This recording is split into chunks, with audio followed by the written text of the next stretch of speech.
Hello and welcome to Nerdarchy for Nerds by Nerds. I am Nerdarchist Ted, and today we are going to play some 5th edition Dungeons and Dragons, but we're not going to do it in just any old world. We're going to dive into the world of creature curation, the world of Revilo. This is a sponsored game. This is in place of our normal monthly game and put out by, as I said, the wonderful people over there at the world of Revilo. This is a great, fantastic world that is actually inspired by Brian and his son's creatures that they make and indeed sculpt. This is actually my Irodet behind me, named after yours truly. Um, so if you want to actually show some love to the world of Revilo, find out a little bit more information, you can jump down into the description below. There is a link to the Patreon account for the sculpting, the Patreon account for the specific 5th edition Dungeons and Dragons content set in the world of Revilo. There is a link to not only that, but the actual creature curation page talking about the RPG products of the world of Revilo. But that is not all. If you happen to be an RPG fan that happens to like enamel pins, like you might be seeing here on my shirt, Brian also creates some awesome enamel pins. And right now, for the next few days, there is a Kickstarter going where you can get some of his awesome pins. I've got my own collection here. This is a Revilo Salazarite. He has got his own beholders called Igors, and everybody loves the ye old gelatinous cube. So if you want to go get them, head over to the Kickstarter link down in the description. Go check it out. There's a lot of awesome choices there, and you're going to get them cheaper on that Kickstarter page than anywhere else. So go check it out. The world of Revilo, or at least where we're starting tonight, we are in the floating forest. This is literally a section of the ground that is, as you would guess, levitating, flying off the ground, and the roots of these massive trees actually reach down through and past this floating forest to actually attach itself to the ground. The hierarchy of this particular place, you have the toppers, those who live, as you would guess, up top. These are the nobles, these are the ones in charge. And you have the rooters, the ones who actually work in the mines within the floating forest and dwell and live in and around the roots. And we are going to dive into the rooter culture and start our adventure within the Fang and Tooth Tavern. So I'm going to pass this over to our wondrous players. They're going to say who they are, who they're playing, and we're going to figure out what's going on. So take it away, Jake. Hey, internets! I'm Jake from Mini Terrain Domain. And when I'm not hanging out here, you can find me over on Twitch and YouTube at Mini Terrain Domain, where I run tons of games. And every Thursday, you can find me DMing V and Ted in our Dawnbringers Forge of Fury, which is our nearing the end of our second season. I am playing Morphelios, a Procinolite druid, a keeper of the trees. How about you, V? Hi everyone, I'm V. I have the YouTube channel, The Crafting Muse, where I show you how to make miniature terrain and paint minis, and you can find me over on Mini Terrain Domain, as well as Scraticus Academy, playing a few games here and there every single week. Tonight I am playing Sabine. She is a Grinitar Ranger, and I'm looking forward to seeing how this all plays out. I'm excited about this setup. How about you, Megan? Hello, I am indie author Megan R. Miller. My books can be found on Amazon.com. The R is very important, or you won't be able to find me. You'll find Minecraft books instead. Tonight, I will be playing Russo, the Grey Scroll Barbarian. And last but certainly not least, Josh. Hello, everybody. My name is Josh. I'm playing Zash. He is a Groblin wizard, so I can't wait to play everybody. So if you want to find anything else out about our wonderful players here, the links that they all gave you happen to be down in the description below as well, to make it nice and easy, so that once you're done watching this particular stream and you want to go explore their wondrous other activities, there is a great way to do it. I'm going to throw out 2 disclaimers tonight. Number one, I'm dealing with a pretty bad storm here in the area. So if for some reason we crap out, I do apologize, and we'll get back on the air as soon as is possible. I don't hear any lightning and thunder at the moment. Actually, I wouldn't hear lightning, uh, but I don't hear any thunder at the moment. So perhaps we're in a lull. The other thing is, as Brian has told me personally, a lot of the things in his world have some pretty bizarre spellings and pronunciations.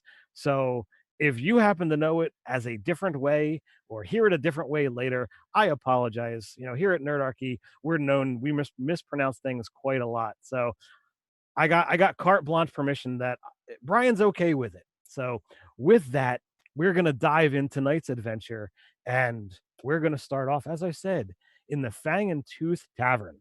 Now, the interesting thing about the races in the floating forest and that of Revilo, they do not look and act exactly like your typical humanoids from other worlds. If you happen to look down below my picture right here, you can see a variety of races that are there. We have a blue and purple furred creature with stag-like horns. That's a Grulok. We got over here the little bird person is a Cockathralis. They're the nobles of a of the toppers in the floating forest. So you're not going to see very many humans, elves, dwarves, and that kind of stuff because they are far travelers. They are outsiders to this world, to the floating forest. So that is why all of these interesting characters have races that you haven't heard of before, and you'll be able to get content like that in this in the fifth edition content that is available on the Patreon. And if you happen to like what's going on here, there will be a Kickstarter for the World of Revelo released about the end of June. So, like I said, if you like it, that's definitely a way that you can get access to that particular content. So, what are you guys doing as you enter into the Fang and Tooth Tavern?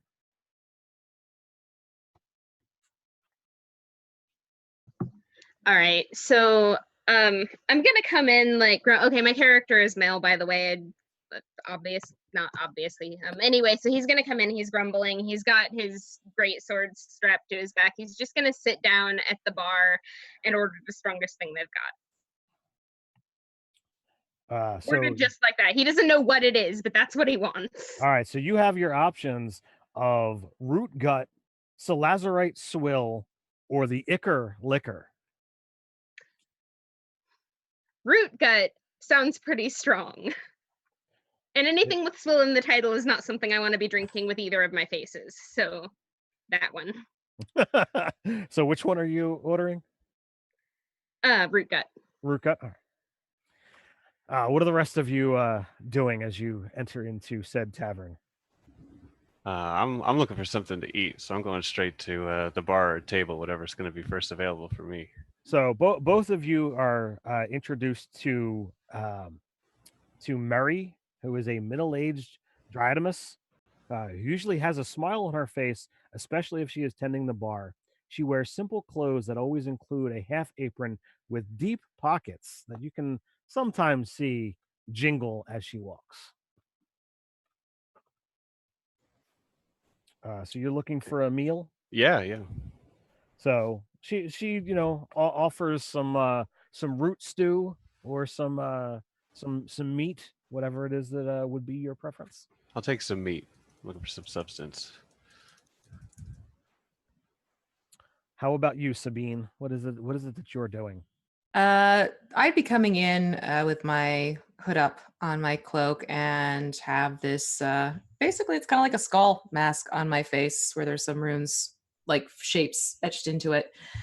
She'd look over to the bar and sort of like nod her head knowingly, and then she'd go over to her usual table, which is tucked back in the corner, just to sort of sit quietly and take in the view of everything. And how about you, Marfelius? I come in padding on all fours, a long tail looping around behind me. I am I appear like a mix between canine and feline, but that resemblance ends at the large bark-like antlers that rise up from the crest of my head. Though I walk on all fours, my front hands, if you will, actually are hands with opposable thumbs, but it's this physical form is adept at moving quicker, padding in on all fours, approaching the bar, and sort of just moving into that upright position, hands on the bar, and just sort of reaching around with my tail to tap the bartender on the shoulder to get their attention. Oh, what will it be today? Whatever your meatiest stew is, and your strongest liquor. We can certainly arrange that for you. So as you guys mill around, eating, drinking, do any of you know each other? Not this one. I'm from out of town. I know everyone except that one. I like to think that I'm a regular here, and I maybe don't necessarily socialize with everybody unless they choose to socialize with me, but I come in here enough and I'm around this area enough that I pretty much know who everybody is, so I think I would recognize any strangers, or rather notice any strangers in here perhaps, or there'd be a chance that I would. So, for the regulars, you understand that, while it's not exactly your concern, you are aware that, there are some frustrations, some challenges, with the rooters, those that are having to mine the Burelli crystals that, are used by the toppers, and they're not, super in love, with their prospects in life. um but you guys have kind of, again, as regulars, you've chosen not to get involved in something like that because it's usually not a good idea. So as you mill about, you see a couple people that, are, throwing games of chance with dice. You see people drinking. um uh Marfelius, your eyes are, more perceptive than other people in the bar, and you definitely do see, somebody who is a regular here, and he's kind of up to his usual socialization, that he likes to get a little bit close, and sometimes too close, as his hands drift ever nearer towards someone's belt pouch. Do you attempt to intervene, or do you let him go about his business?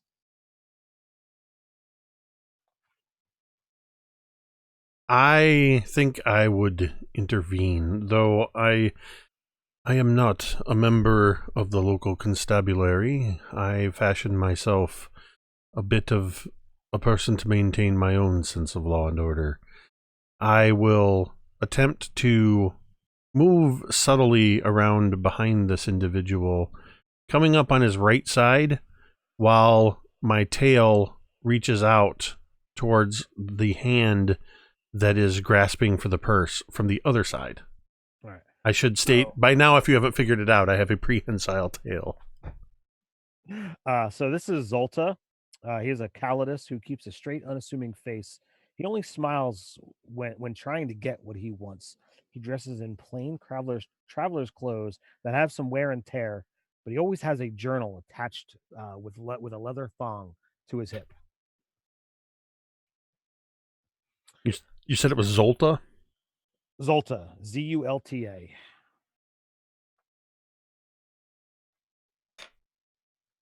Up to your old tricks again, I see, Zolta.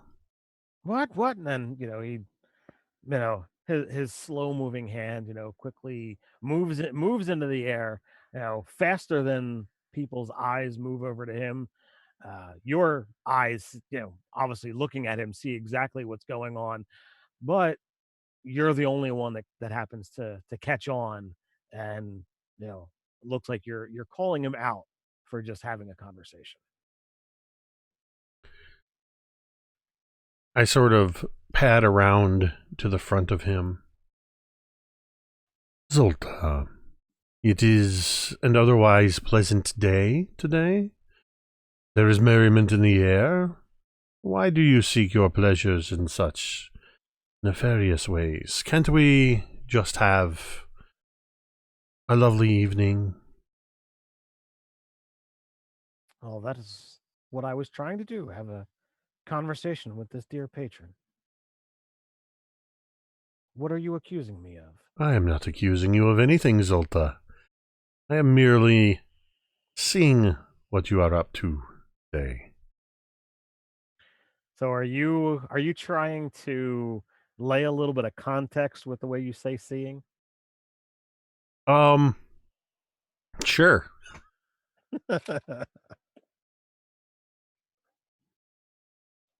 Yeah, just that little extra bit of emphasis. I'm just seeing what you are up to today. Well, I was just having conversation. So he kind of nods to the Dryodemus that's that he was having a conversation with, and he kind of slinks away off towards the an unoccupied table that's at the edge.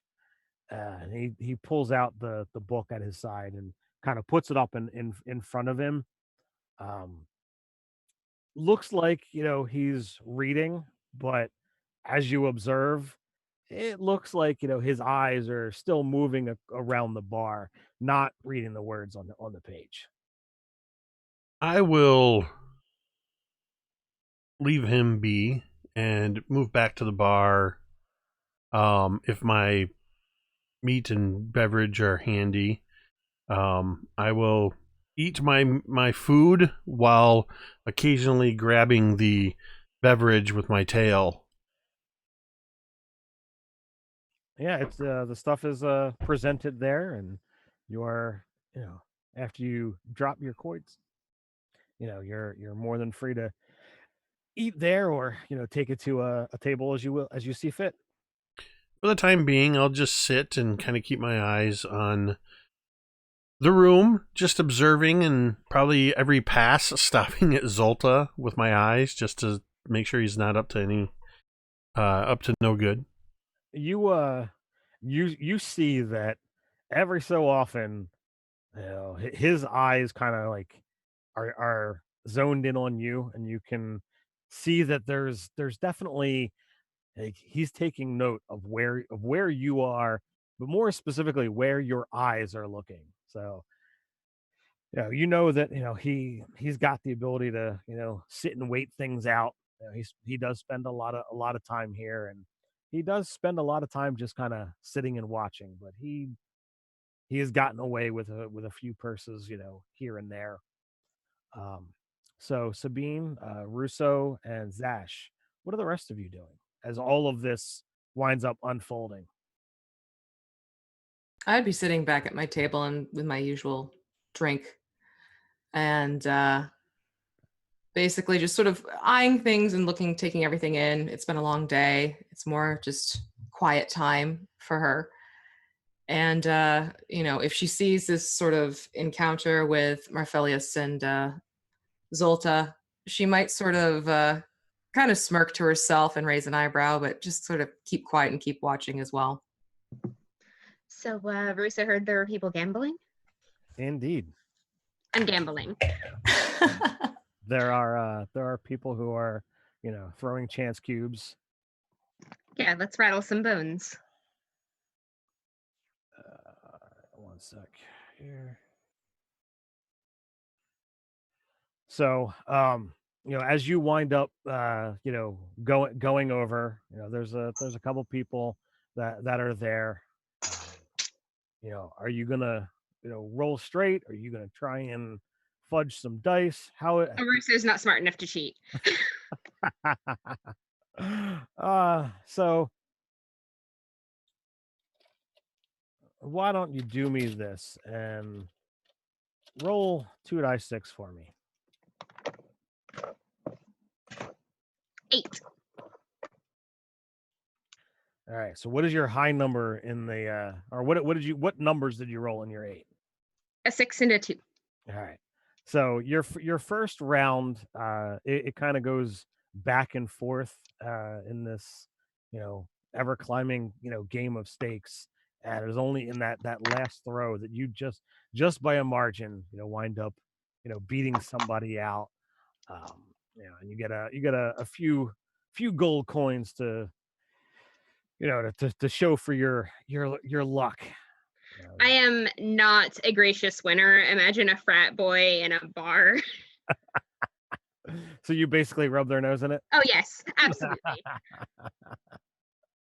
So you wind up having a gremlin, skulk away, glaring over his shoulder at you.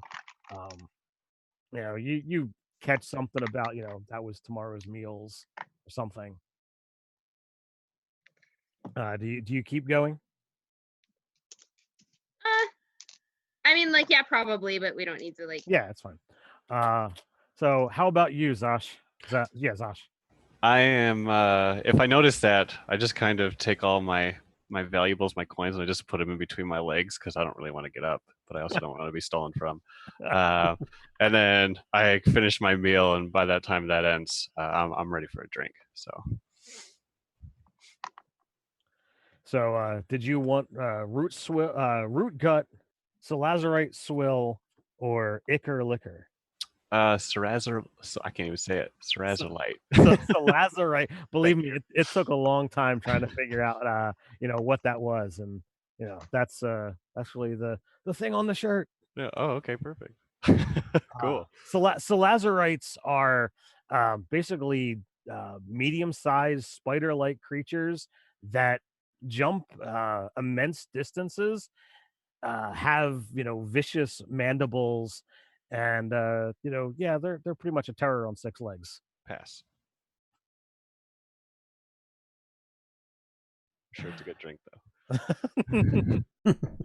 So after a little while has passed, a familiar face to you, Marfelius, Gelly, a Grulok. Actually, the purple and blue thing down below me exactly winds up, walking in to the tavern, and she winds up looking around, and she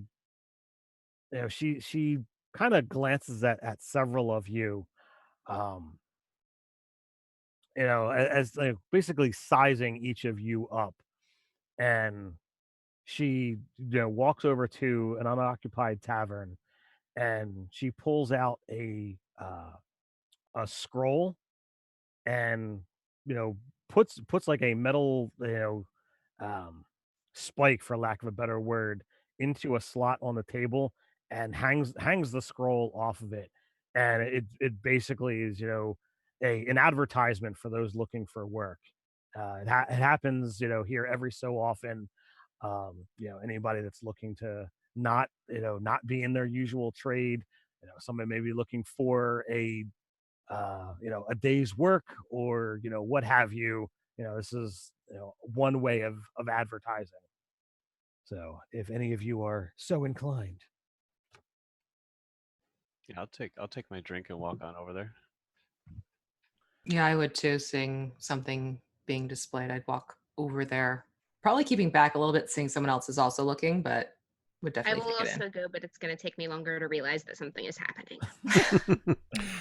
So she has purple and blue fur, but as is pretty common with a Grulok, but every so often there's like a mixture of red in there, which is not normal. For those of you who do frequent here, she did spend a little bit of time as an adventurer. Um, as she begins going through, some candidates, some of you as well as others. Some she basically gives the thumb to before they can even say a word. Others they attempt to talk to her, and she's like, I really don't trust your credentials here. Um, but she is looking for someone to, go down into um uh into the mines and explore and try to find out, um you know basically somebody has taken something from her, and she's looking for, someone to go track down this person and get it back. Don't know if that would suit any of your talents or desires. Is there happen to be a tracker amongst you? Sometimes I think you bring these fetch quests in here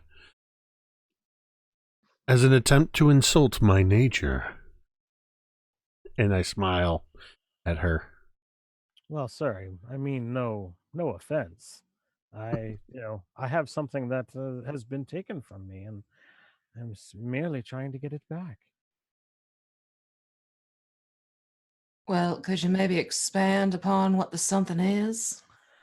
Well, if you must know, there is a thief who has taken the compass of finding from me, and it is something that is very, very crucial for the tasks that I have at hand. Um, I think it's a very interesting item that could possibly be sold to somebody before too long, and then it would be out of reach for So one. it isn't your normal compass then.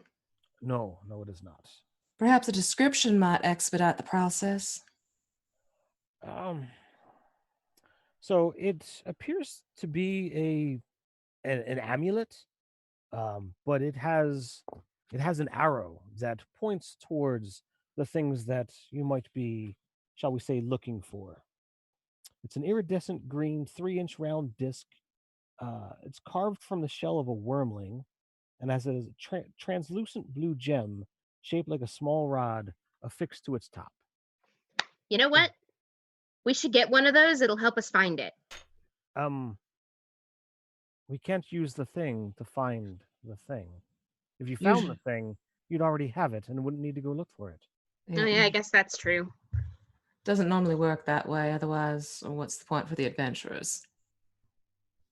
So, are any of you trackers? No, but I can lift this table. Interesting. I don't know how lifting a table is going to help me retrieve my compass. Well, I don't know, but who? Go ahead, please. Don't let me interrupt you. No, I was just gonna say, if you found somebody to track it down, I could punch things for him if you wanted. Well, then, are you competent in other ways? I mean, Marfolius, I'm aware of some of your skills, but are you able to sell me on your capabilities if you actually have the desire in assisting me? Oh, I have the desire, and it appears as though I may have some companions on this fetch quest of yours. I don't think I need to sell you on my abilities. I can track whatever you need found. And what about the rest of you? All I know is that this one here can lift a table. I just say, oh, I can do some things, and I cast prestidigitation and just make a bunch of like light flames around my hands come up. Well, It is interesting. can't lift tables, but I can shoot things and I can slash at things. I can make my way around if needed. Well, We appear to have the muscle, we have the weapons, and we have the magics, and the tracking. I think we've got the whole package. Well, excellent then. So are you willing to do this then? Well, I'm sure we're not all preening our feathers just for the sake of it. Well, I mean, we can certainly work out compensation, of course, if that's your desire. Well, what do you put it on the table? Do you mean quite literally? Literally, if you want to. I'm fine with figuratively. She pulls out a pouch, and it's sizable, and you can hear the coins clink as it hits the table. Would that do? Well, that depends, dear. I don't exactly see through objects. So she holds it up, and you can see there's a fair bit of gold in there as she opens the drawstring pouch.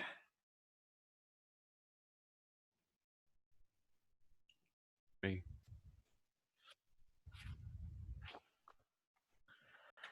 So this item was taken from me while I was leaving the mines. Now, if you have tracking skills, that is great. If you feel that your tracking is not exactly up to snuff, I could uh, increase your chances of success as long as you returned it. And she pulls out a dark red sphere that easily fits into the palm of her hand. This would solely be for loan, um, but this is a bloodseeker orb. If you uh, affix uh, this to the blood of a creature, it has the ability to ceaselessly move towards the owner of said blood. So if either you find the creature and it gets away, or if you find some blood of said creature, you would be able to track it no matter what it did or where it went. Oh, that's kind of macabre. Yeah, that's cool. That seems to be quite the a useful little item there. I can't see any reason why we wouldn't want to take this with us. As she holds it out, it's like, as a loan. Oh, of course. Do I look like Zolta?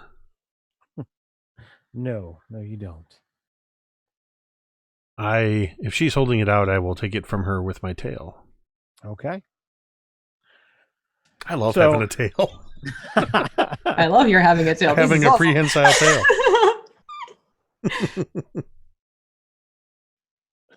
They are certainly cool creatures. So you're able to kind of, ask simple questions, mill about for the evening, decide when you wish to actually begin, whether you're going to leave now or leave in the morning. That is completely up to you guys. What time is it now? It's late evening. I'd rather wait till the morning if everyone's okay with it. It's always nighttime in the caves. Yes, but if we've had a long day, perhaps fresh eyes in the morning might be to our advantage. Though I heartily agree, I would very much cherish a good night's sleep before we set out. So at that, the barkeep happens to, kind of be walking by. She's got a platter in one hand that she's taking the empty glasses and bowls from the abandoned tables, and she's like, "Oh, did I hear somebody needs a room for the night?" Yeah, I will for sure. And I want the one at the end of the hall too, please. So she asks around and tries to get the rest of you, like, "Oh, well, if you all stay here, it'd be easier to congregate." I certainly like congregating. Do you have a group rate? If could get a larger room that you could share if you so desire. We have doubles or large beds if you wish to splurge. I feel like in that silence there is just all four of us looking at each other awkwardly. I like the big beds, so I'll take one of those, please. I just won some money gambling, so That's not that we're really worrying about coinage, but it's it's 4 silver for a single, 8 silver for a double, or if you want a larger room with just a large bed. Sabine would just put 4 pieces of silver across the bar. I'll take one of my own. So she collects the coin and comes back with some simple keys. They each have a worked piece of wood into the metal ring that's on the key that has a specific number on it, and you see the stairs in the back that lead up towards the second story with the rooms. And she doesn't say anything, but it's should be pretty obvious that the number on the key corresponds to the number on the doors.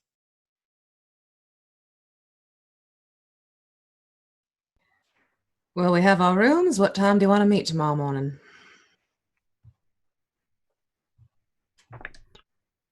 I'll be up early, so. What better time than sunrise? someone just come hammering on my door when you're ready to go. Noted. Okay. You're the cold mug of water type, aren't you? What? Take a cold mug of water and dump it on the head to wake you up. Oh no, I'll wake up if you hit the door. Please don't make water in my bed. That's not good. That's not good. That's bad. Oh, there's hope for you yet then. All right, we'll knock. Please.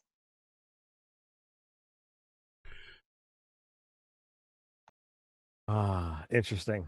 All right, so you guys go through your evening and morning routine. You see a variety, for those of you who stay in the variety of creatures, people come and go.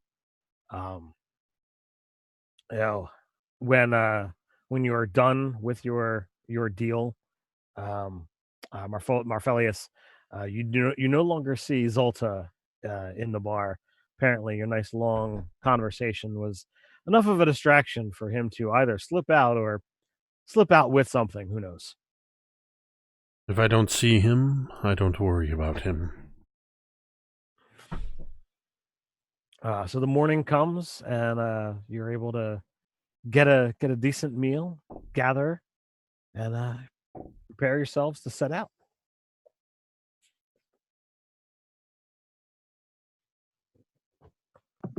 I grab a flask to go. So as you head down into the mines, following the the passage or the map that Gelly gave you as to where you have to go, your first stop is the narrow bridge. This is gonna lead you to the actual mines that you have to dive into. But the air whips violently around you as you stand on one side of a narrow, slightly swaying bridge created from intertwining roots. On either side, a vast emptiness travels down past where the eye can see. Uh, the first indication in quite some time that you are well above the surface of the floating forest, or within the floating forest. Do you proceed, and if so, how?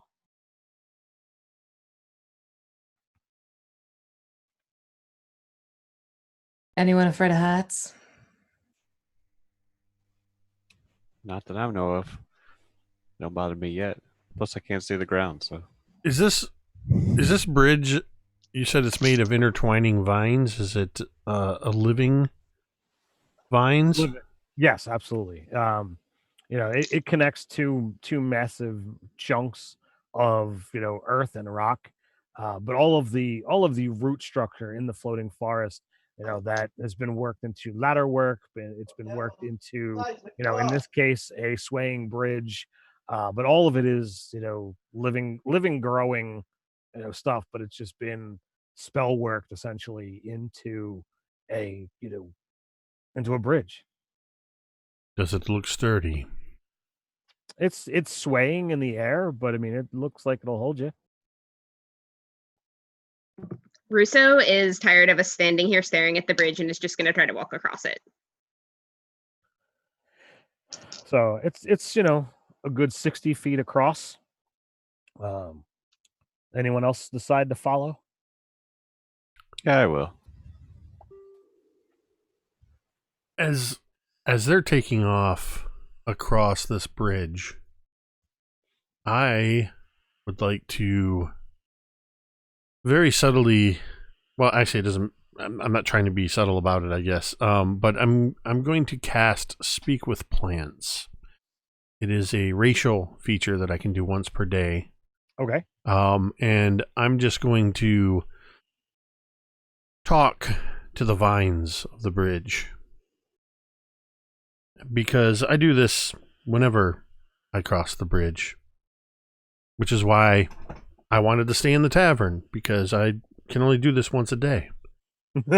As I'm not necessarily afraid of heights, but you see, every day I ask you, dear vines and plants, to strengthen yourselves, twine yourselves tightly.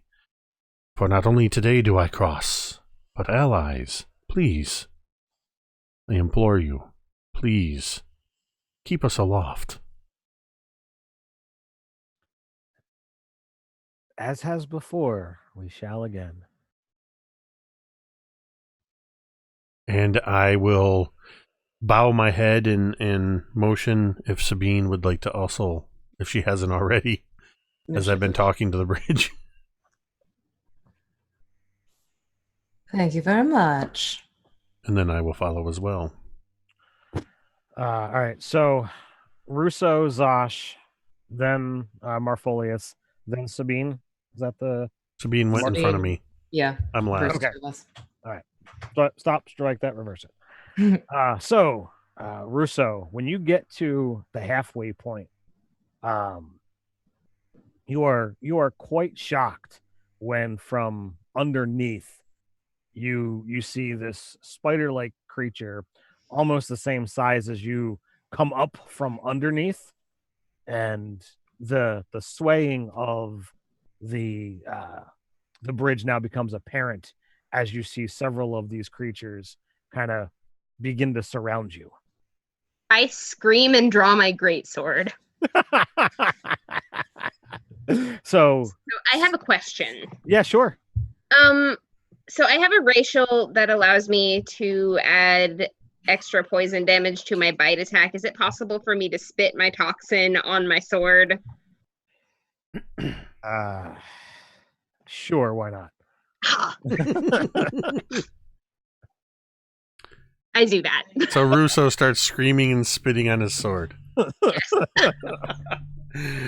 What have I gotten myself into? Well, that one's cool under pressure. So if you guys want to roll initiative and throw it into the chat, that would be great.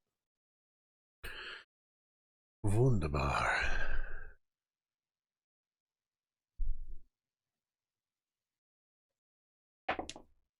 Take it as a good sign. I got a 20 for my first roll. Wow.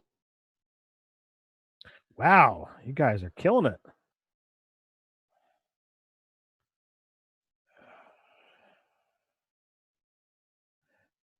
All right, Sabine, what are you doing as you see three of these gigantic, well, same size as you, but that's pretty big for spider-like creatures as they begin to surround one of your companions?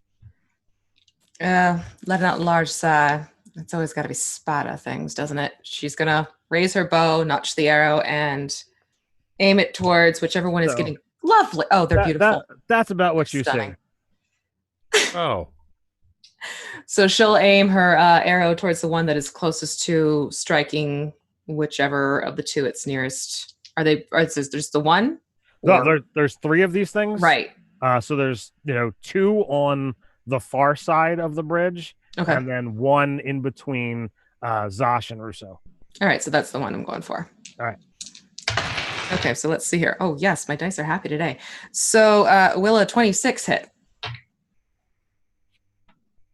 I'm going to, yeah, 26 is going to hit. I'm like, I don't need to be looking this up. It's not a freaking ancient dragon here. So that's going to be 9 points piercing. 9 points. All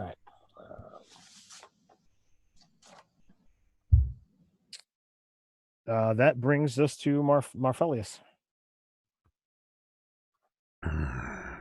I very much dislike the fact that we are on this bridge, let alone that these, what are they, Salazarites? Salazarite, yep. Are suddenly attacking us. I need to be able to grip. So I am going to use my action to wild shape into a giant lizard. And I would like to use the variant that has spider climb, the kind of lizard that can cling to surfaces. Yeah. So yeah, I turn myself into a giant lizard. Giant gecko it is. And I will actually skitter around to the underside of the bridge. All right. You, as you do so, you see that there is another one lying in an ambush. Oh, great. That's my turn. I took my action to wild shape. Oh, okay. All right. So let's see here.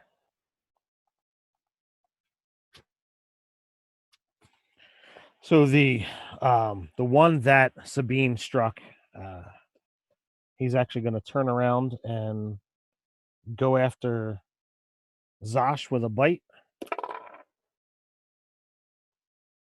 That's going to be a 23 to hit you, sir. That'll do it. For a whopping 4 points of damage.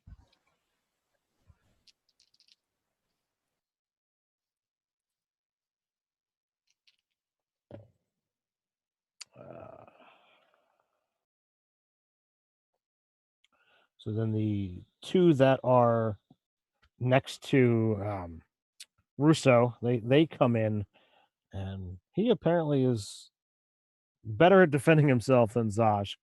Either that or these guys don't know how to work together. But I got a 15 and an 11. So I'm guessing the 11 misses, 15 hits. Yes, 15 hits.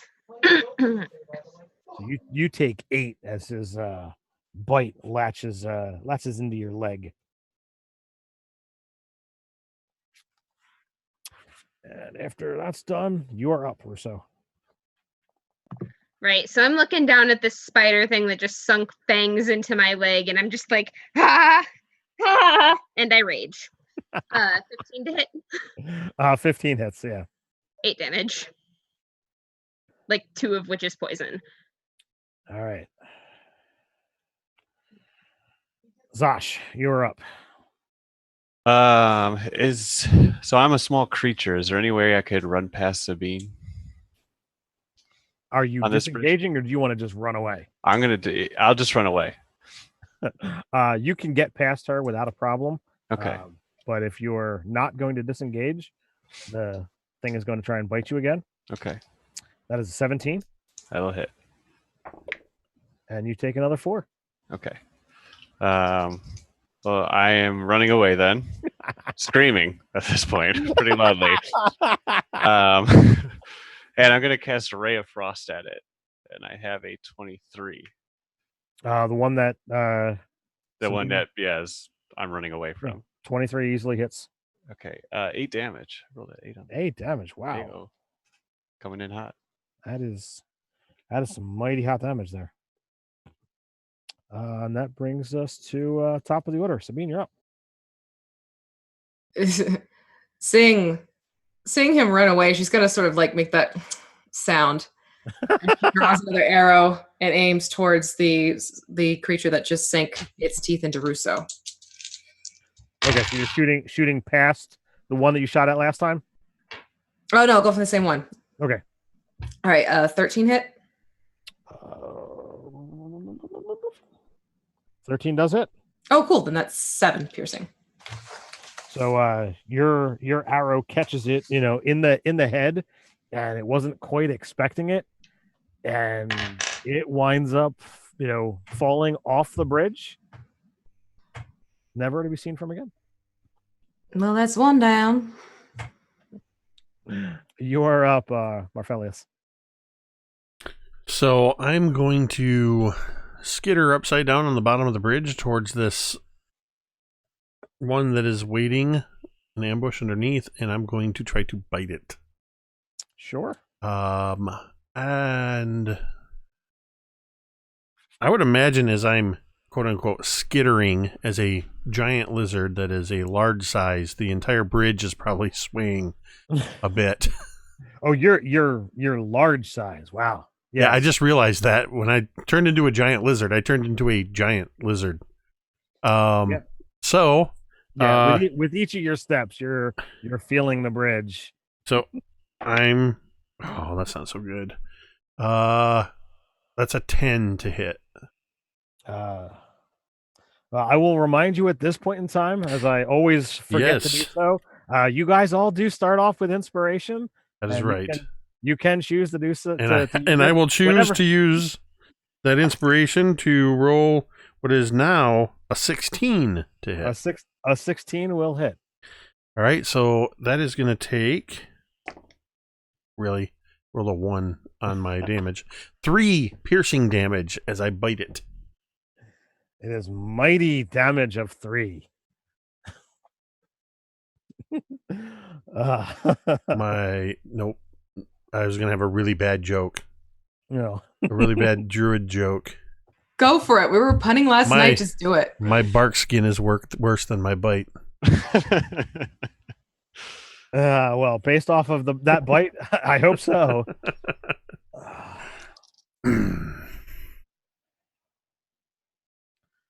All right. Well, the 2 creatures that are still battling Russo, they seem to get their rhythm in, and they both come in at you and actually successfully bite for a total of 11 damage.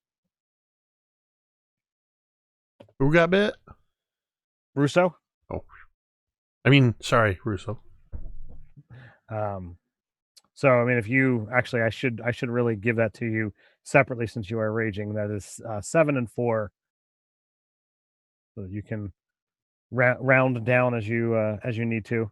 And then I have the one that is that you are trying to bite, or that you just bit, Marfelius. He comes at you for an attack at 11 AC. Let's see. My AC is a 12.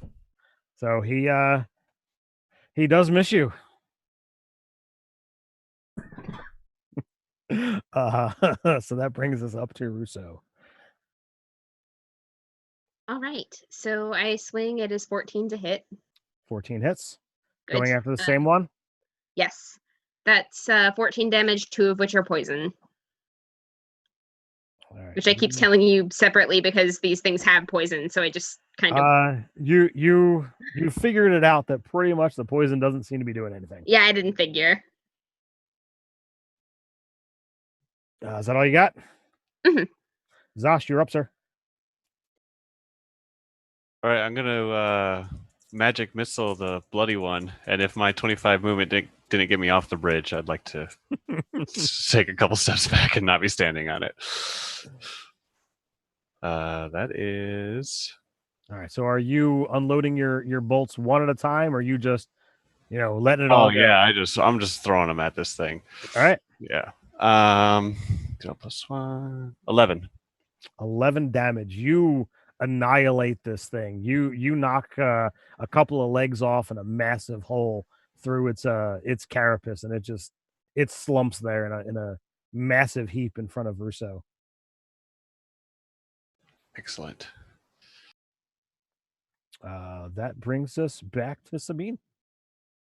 So we have the one left under the bridge, or is there one still on top of the bridge? There's each. There's one in front of Russo and one in front of Marfelius. All right, then I'm going for the one in front of Russo.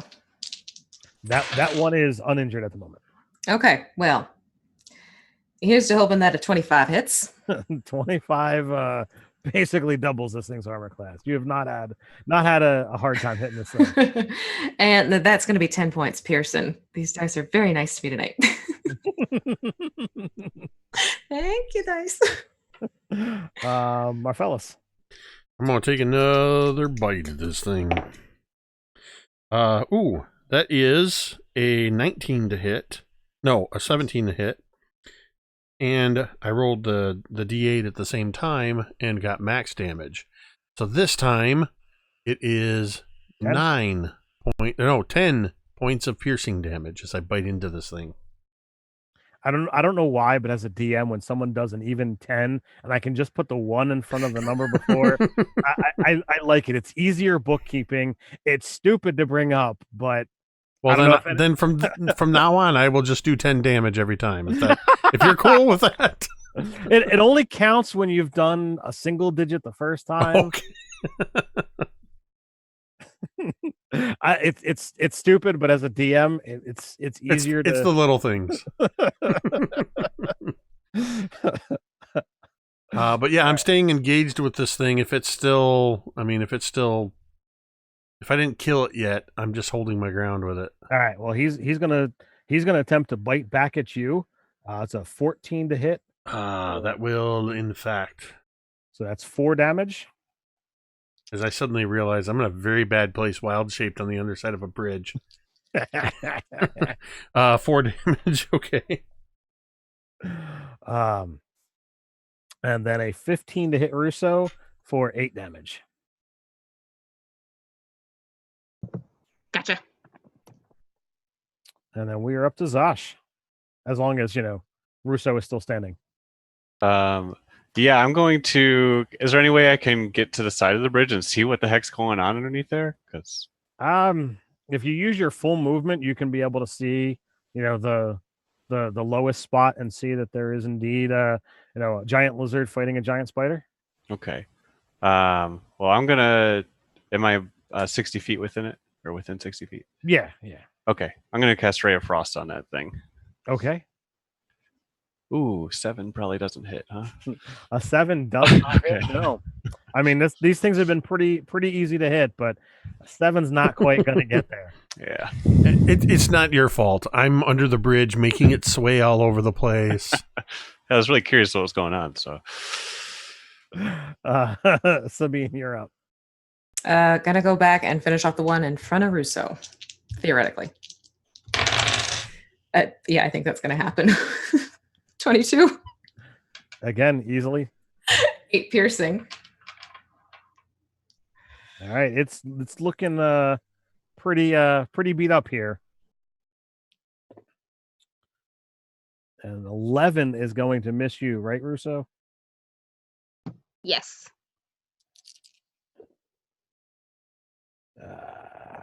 And I'm guessing a 11 also misses you, Marfelius. Yes, it does. You guys got by easy that time. So that brings us to Russo. Okay, so is it just the one thing that's left? Oh, there's one thing above you and one thing below you. Okay. I'm gonna go for the one that I can reach. Do my little nat 20 dance because I nat 20'd my attack for 17 damage. So with one strike, you split this thing in half.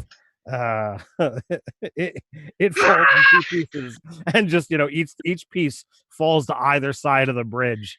Marfelius, as you're kind of biting in at the one in front of you, you think that you're being attacked from both sides because you knew that there were creatures above you, but as you quickly glance, you see each side is only half of a creature. Well, but, as a gecko, you've got those cool eyes, so you can take in the spoiler alert.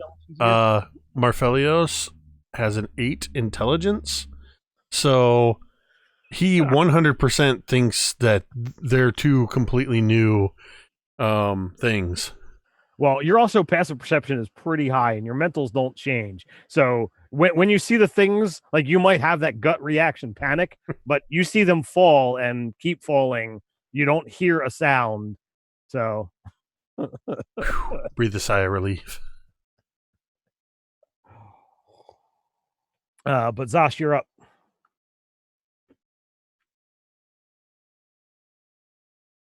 So sorry. You're- Yeah, so sorry. I'm going to try Ray of Frosting, the one underneath again.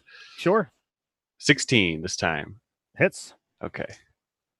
1. 1 damage. Yeah. And don't forget, 10 feet off his movement this round. Yeah. All the movement he's doing. That's really why I did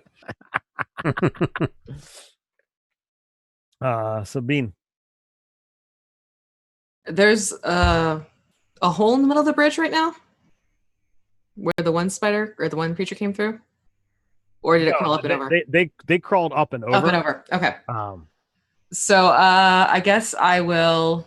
Can I try and like lean over the bridge and look underneath and see what's happening? Use my movement to do that. Sure. All right, do that and then shoot at the last big ugly. So you're gonna hang on with your legs and shoot? Yeah, sure. Why not? All right, I'll let you do that at disadvantage. Okay, fair enough. Now I gotta get another d20 out. Well, you can just roll the same 20 twice. Nah, I like to roll all together. Yeah, neither Also, would it's hit. fun in that. Neither would hit. Oh, you didn't get a 42 to hit? No, I got an 8 and a 2 this time. They don't like to play together. 8 total or 8 on the die? 8 on the die, but the other one was the 2, so it wouldn't. Oh, okay. All right. Yeah. 9. All right, Marfelius. All right. I'm going to give it the old college try. Well, what I meant by college try was primary school try. That is a 6 to hit. I'm distracted by rays of frost flying in, this Grinotaur hanging upside down from the bridge, halves of these things coming down on either side. Yeah, I completely fail in that effort.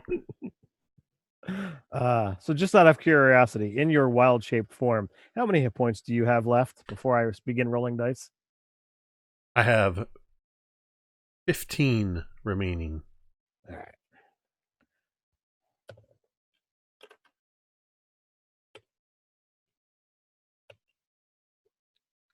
Well, he gets a quite a locking bite onto your shoulder.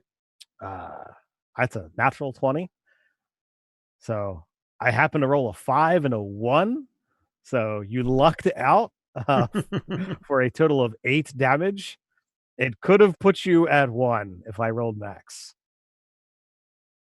I'm not so concerned about the hit points remaining on you the should form be as long.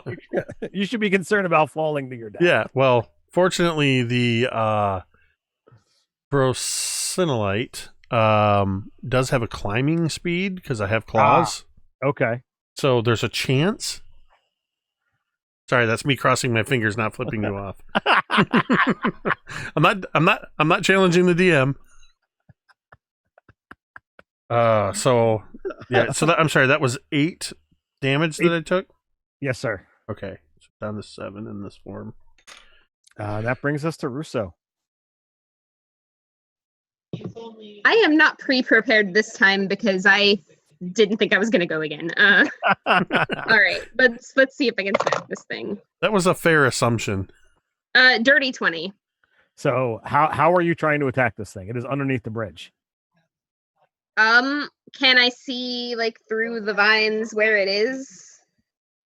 It is somewhat tricky to try and spot. If you wanted to try and like thrust your greatsword through, Yeah, that's exactly what I want to try to do. I will give you the same thing as I did with Sabine, so you can. Okay, well let's see. All right, does a 12 hit? A 12 does hit. Woo! All right. No. As I suddenly see a greatsword blade come through the bridge. 6 damage. 6 damage with a greatsword. Well, I'm stabbing through a lot of vines right now. All right, that brings us to Zosh. Can you finish it off? Yeah, I'm just gonna go ahead and guarantee this, seeing my entire party go frantic on a bridge. Kidding. I'm gonna magic missile this thing. So you don't need to roll. Tell me what Okay. happened. I just shoot. I'm just trying to blow this thing right out from underneath the bridge, as long as the greatsword isn't still stuck in it. So you're using a first level spell slot. That's 3 bolts. You basically blast 3 of its legs off in the the weight of its own body, and only 3 feet. It's unable to hold on. So you see this thing dangle precariously for a moment and fall lifeless into the unknown below. Somebody working on the forest floor, however far down it is going to have a bad day when pieces of salazarite begin raining from above. Can I cast light on it so at least people have a brief moment of There's going to be prophecies written there. Cults formed around this thing. Sorry, you already cast magic missile and lights as an action. Next time. I'm teasing you. I think that's actually a lot of fun. So yes, I totally allow it. Cut to 20 minutes ago when Ted's thinking, I'll just give him a quick encounter on the bridge. You know what? So I almost fell to you. Once this thing falls in my lizard form, I am going to skitter back to the top, and very quickly cross the bridge to the side we were traveling to in the first place. So Russo, you see a giant lizard from out of nowhere come up in the same fashion that the Salazarites did. I'm so sorry, but he's still like in rage mode, and like I need to make a bonobo roll. 2, yeah, no, he's swinging. I'm so sorry.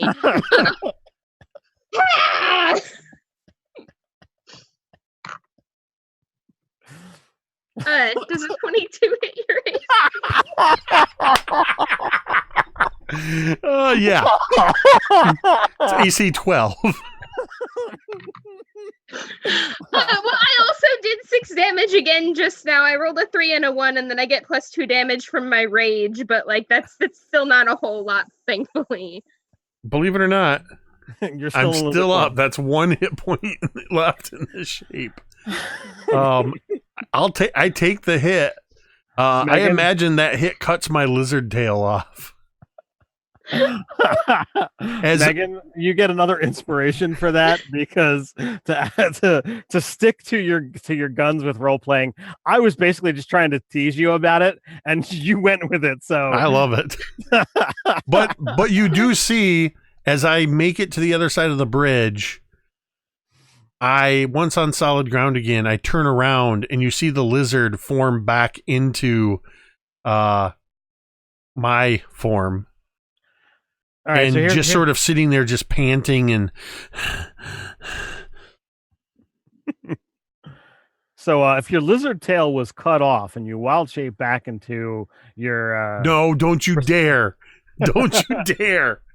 No, I was going to ask a question of, well, what happens to your form? I wasn't going to say your real tail was cut off. I very quickly check to make sure, and maybe even do one of those like cat things where I run looking for my tail, and whew, thankfully it's there. If it were a Disney cartoon, my tail would be tapping me on the other shoulder. That is awesome. Well done, guys. That was a fabulous battle. Dude, you shouldn't go crawling up from under bridges where there are spiders, man. That's why I went under the bridge, to deal with them. I should probably tell you, I can turn into other creatures. Yeah, no kidding. Are you okay? I'm sorry, dude. Like, I'm fine. Look, not a scratch. But the next time I do that, I will be sure to shout out that I'm turning into another creature. Cool. I'll try to recognize you.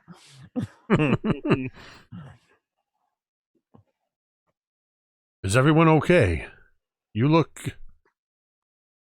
Well, if I'm being honest, you look terrible. You took a I'm lot alright. of... I've had worse. You took quite a few hits, didn't you? Well, yeah, but like sometimes I get real mad and it just kind of doesn't hurt as much. I don't know. But are you I only 100%? bleed a little. Nah, No, you're not 100%. no. I mean, like I got a couple wounds, but like I said, I slapped some tape on there. I'll be fine. I don't know that I want to rely on you having tape on your wounds when the four of us are descending into the mines. If you don't mind, and I reach out towards you with my tail, and I will just sort of lightly brush across some of your wounds, and I will cast Cure Wounds on you. Whoa. Which is, I remember, is 1d8 1d8 plus your caster. plus level. Plus wisdom modifier. Or plus wisdom modifier, which is the same. So you get 10 points back. Woo. 10 points of tail healing. Thank you. Yeah, V, you can let that go. I'm not going to touch that one. Yeah. Yeah, just don't tell the guys back at the bar. 10 points of double entendre healing. Jeez. What about the rest of you? I'm right as rain, and Hey, I wonder over there. Zashi, did you go back to the way we came? Yeah, I got off this bridge. I've come over at this point, and I just like, I'm running on coals. I count to 3 and then I dash across. I assume this conversation is all happening on the forward side of the bridge. Yeah. Yeah, I'm a little beat up, but I'm not looking to be next to any bad guys anyway. So. Well, I can heal you too if you need it. Yeah, I'll take it. I'm not as familiar with your kind. It's only 5 points of healing for you. I know you got a thing against goblins. It's all right. You sure you're okay there, my fellows? Honestly, I have not a scratch on me.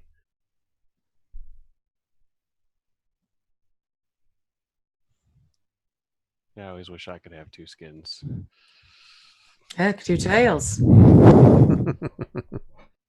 It is quite handy as long as raging gray skulls aren't slashing swords at me. Shall we continue? Lead on. So you re-enter into the tunnels, and you weave around, following the directions that Gelly gave you. She tells you about a couple different locations of where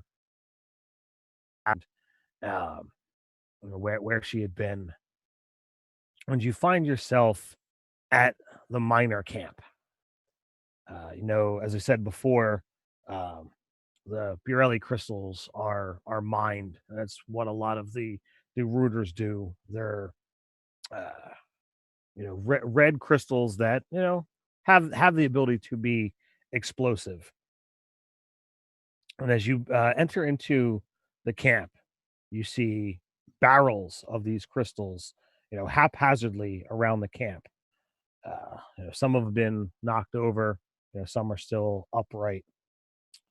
But a ghastly scene greets you in a large cavern. 6 Dryademus miners lie unmoving around an overturned cauldron of nearly cooked root gut stew. Trails of green translucent mucus tell the sordid story of this campsite's fall.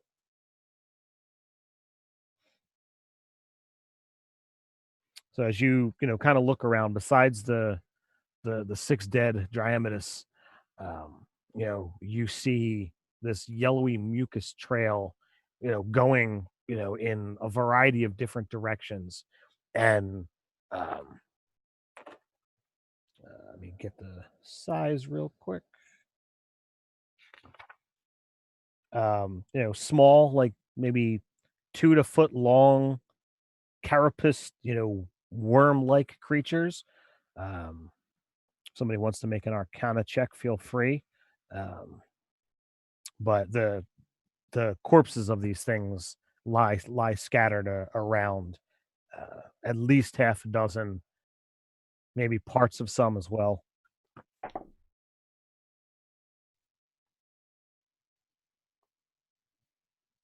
Did anyone want to make that check? I did. It was a 4. I got a 10. Oh. Are you allowed to use Arcana untrained? If you really want to have a I reason, didn't think so. If you think you have a reson to know what these things are, I allow it. definitely don't. I got a 17.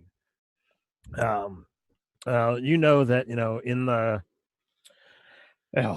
in the floating forest, every so often there are infestations of creatures called wormlings.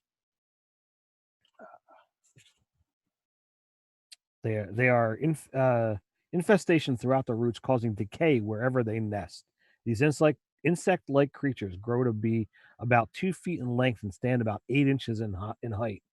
When resting on a root, the glistening green saliva that emits from their tendrils have bacteria that infects the roots that it touches as the wormling inches along. As they crawl, the wormling's sharp bristles on its underbelly become coated in the bacteria. As a defense mechanism, these creatures will roll backwards on themselves, becoming a ball with their underbellies exposed. If these come near any root or settlement, they are quickly exterminated. Does it look like the creatures were killed by them that are laying around the cauldron, or? It does appear so, yes. Okay. Gross. So you see yourself like this long tunnel, and then there are a handful of offshoots, into other areas of the camp.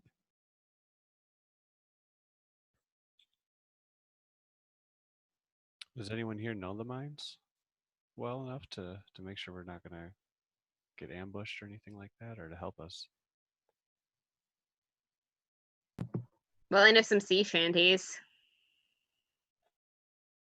Okay. So, does anyone want to make an investigation check? Quick question. Would you consider the mines in a mountain-like environment, or are you still considering this forest? This would be underground. Underground. Okay. I'll still do an investigation check. Yeah, that's a 5. I'm sniffing around, checking things out. But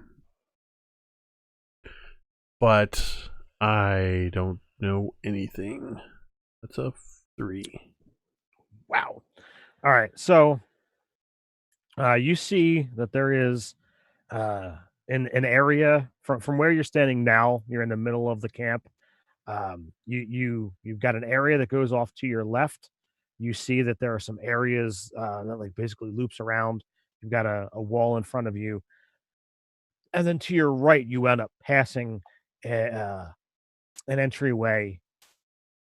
But you rushed into the center of the camp, so you could backtrack and head off in that direction.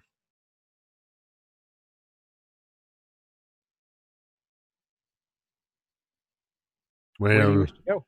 any preference for a direction?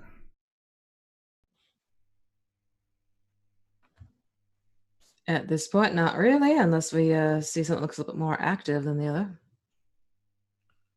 So back and to the right, to the left, or forward to see what else is there.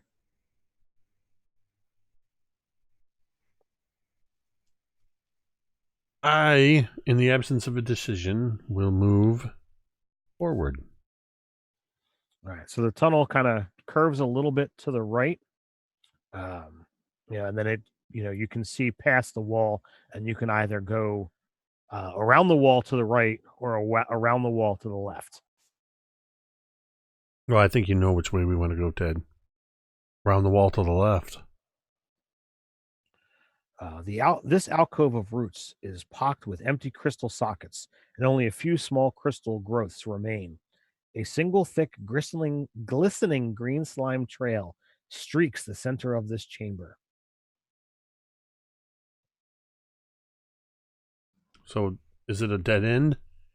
No, it leads into a room, and in the center of this room, you can see that trail. You do look, and like the whole thing is kind of a twisty alcove, but you do see that ahead of you, you could continue on in the same direction of that mucus trail.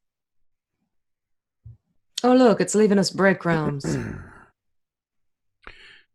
Well, if it's kind enough to leave a trail, we shall continue to follow it. So you loop around the wall, and the smell of charred meat lingers in this air lingers in the air in this chamber.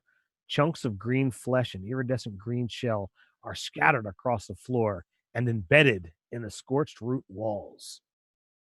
It appears that something exploded in here, causing more than one of these wormlings have their remains scattered around the room with enough force that it actually embedded parts of them into the wall. It is gross to smell. It is pretty horrific to look at, as there are chunks of meat all over the place, and not the edible kind.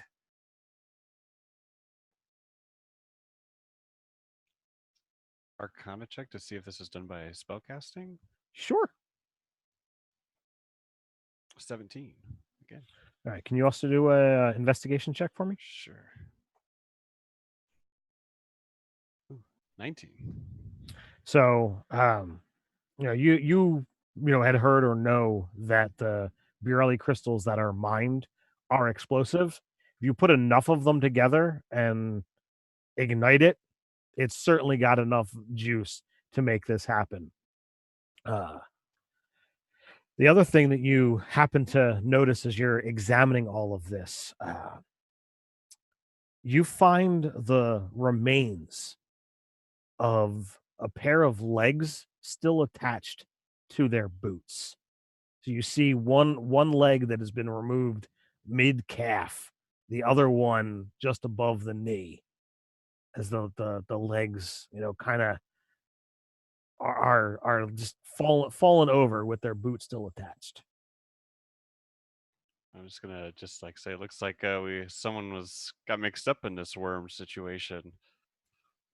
I wonder if this was just like a kill 'em all kind of thing. They were getting attacked and decided to take them out with them. Does it looks like the same creatures from the earlier room? At least from Well, it's kind of hard to tell just having legs, but it's possible. Okay. But it's definitely not a worm creature. It's definitely a humanoid. Okay. Has any other clothing survived, or is it just the boots? I mean, there might be some fabrics of pants, but you don't see any other fabric in the room. Russo would not be smart enough to notice this, but I, the player, am going to point out that if no other clothing survived, there might be something special about the boots, and you guys should check them out.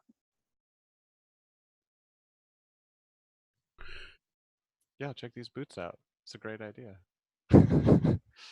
I don't wear boots, and I'm not smart enough either to have put that together. I should have been. But well, for those watching, this is one of those things that I feel like the combined intellect of the players gets to kind of make up for when sometimes the character is smarter than the player. I deal with this problem all the time. because I don't consider myself uber smart, and I like to play smart characters, so it's a problem when I'm not piecing things together that my character should. Yeah, I'm not a 16 intelligence, that's for sure. So there doesn't appear to be anything special about it. As you kind of handle these boots, you do see that they did take some damage, but using your roll of investigation, there must have been cover maybe from a worm or a rock or something that took the brunt of the explosion from these boots. But you could wear them, but they're not. There doesn't appear anything to be special about them here. Yeah, I'll just pass on them then. So do you follow the trail? Do you head back the way you came? We might as well see this through. But I would like to, seeing the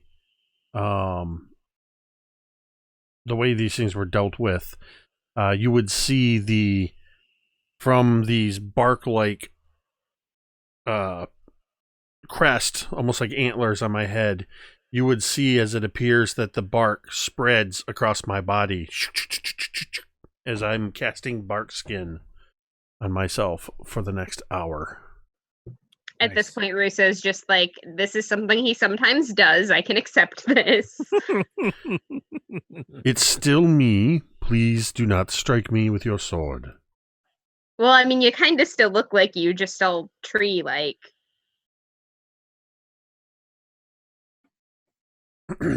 My AC is now 16. I put that in the chat for you, Ted. Yep. Because I'm sure you're going to need it. I guess I kind of do look a bit like this sort of four-legged Groot dog-like. Yeah, if Groot were a sort of a canine almost, or like a canine lemur. I had to. And my tail now looks like a vine. So you're Groot the quadruped. You're a Pokemon! That's true.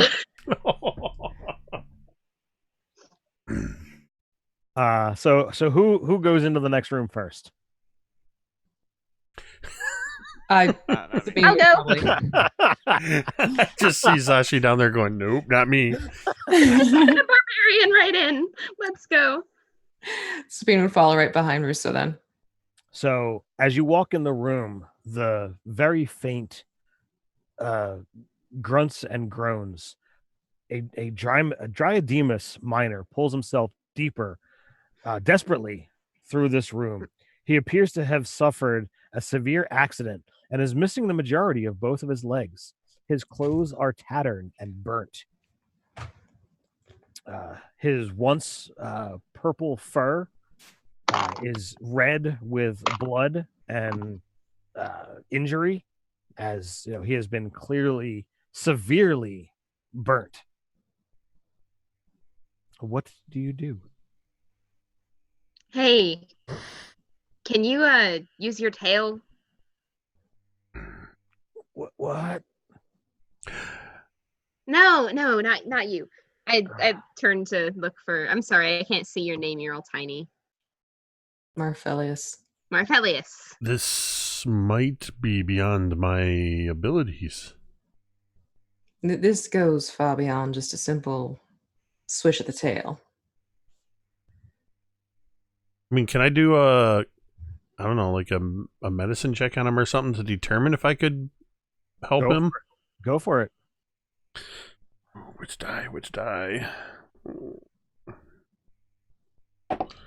Wrong die. That's a 5. Ouch. This appears to be beyond my ability. Please help me. I'm gonna try to pick him up, because Russo, he's dumb, but he's kind-hearted. Like, so he's when you guys came in the room, he like painstakingly turned his body around. You can see him using his forearms, elbows to like crawl, and it is painful to watch. The severe look on his face. Every every inch that he covers, is just shown this massive amount of pain on his face. I know. So what happened to you? The worms, they attacked. They killed so many of us in an attempt to make them stop. We ignited the crystals. Oh, Yeah, you were right, Zashi. Are there any left? Don't know. I give him a little drink of my water too, out of my water skin. Please, can any of you staunch these wounds? Is it possible like a tourniquet type of situation on the stumps, I guess? You do you have a healer's kit, or do you wish to make a medicine check? Medicine check. We'll go that direction. Oh, 21. All right, so with a little bit of work, you're able to staunch the blood flow and stop him from dying. With that roll, you realize that like he was literally at death's door, and your call to action, you realize that it is through what you just did that saved this man's life. Now, he's not going to walk again without extreme magic, but at least he has the ability to survive if he takes some time to rest. What he'll do with himself, he's that's to see. But so who are you all? What are you doing here? we're looking for a compass thing, and then we found you. Well, the name is Relion. What's this compass thing that you're talking about? I look at everybody else because Riso doesn't remember any of the details. It's this amulet-like looking ornament of blues and greens, and it tends to point towards whatever the person is holding desires type of situation. It is a compass. Procured without permission. I might have seen a fellow miner with that in their possession. And for you saving my life and all, I might be able to point you in the right direction. If maybe after you find it, you can help get me back up to where the people are. Oh, my guy, that's not even a question. You're getting a lift all the way back up the hill. Is there a way to sort of tuck them into like a space that's sort of safe with like, maybe some rations and water? Well, the room that you're in, you can look, now to your left, it leads back towards, the main campsite where you originally found. And there is definitely an alcove here that you could just kind of prop him up against a wall, leave, water and food. And he it takes a little bit of work, but he scratches his fingers in the loose dirt and draws a rough outline of the other side. You have a quick conversation about how much of this camp that you've already looked at, and he basically says that there's 2 more rooms, and that if you head over to this side, he says that he saw the miner stick it under one of the barrels in there before, or when the worm started attacking. Has he seen the miner since? Kind of looks over at the the handful of bodies in the room to the side. That's him. You mean legs? Well, What? the legs are this guy's. No, he points back towards the first area where Okay. there were 6 bodies that Okay. you initially came across.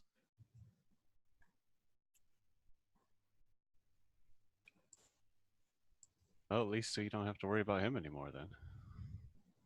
Yeah, but who knows what else we'll be worrying about. At least I guess we'll start looking into barrels. Yeah. All right. You wait here. I appreciate it. All right, I guess we're going to go look for some barrels. So if you head back, or if you head in the direction that he had just pointed, that leads you again back, as I said, to that central camp that is littered with bodies of wormlings and dryodemuses alike. So you can head around the wall back the way you had originally come to the room that he said that the crystal should be in, or you could loop up and around to the right to get a longer view into the room. I'm all about advantages. If it's not too much further, I'd go to the right. I tend to agree. Then we have. Yeah. Sounds like we have a quorum. Hey guys. There's your map, and I don't know how well you can see that with nice little glare, but it's 5 and 6 is where where you're looking to still go. So you head up and around to the right. Yes. So as you enter, the first thing that you notice, a massive green, silver, and black cocoon rests against the wall of this cavern. It pulses as though breathing. Near it on the floor rests a centipede-like creature with 2 arms, large eyes, and flailing mouth tentacles. The monster rears back, glaringly, balefully at you.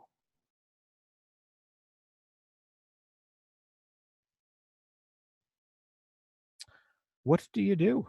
Duck behind a corner. Rage and scream.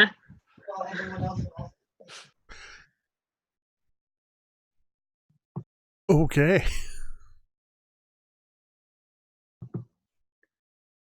I'm just. Should we be rolling initiative? That is up to you. I think Russo just determined that for us. He's not so about this. With Russo's scream, I'm taking a offensive stance.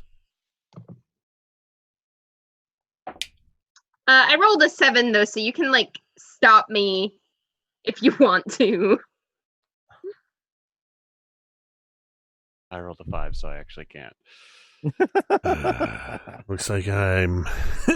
Russo's the one that starts this fight. I take off running and realize nobody's behind me. 7.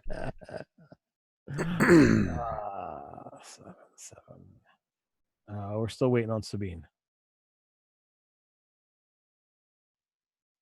Got a 9.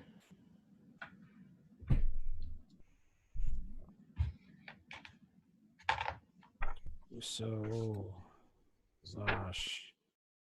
No. Yeah. Who? Why did I write down 5? Nobody had a 5. All right. So, Marfelius, what do you do? I just need to check something real quick. That has to do with a racial feature.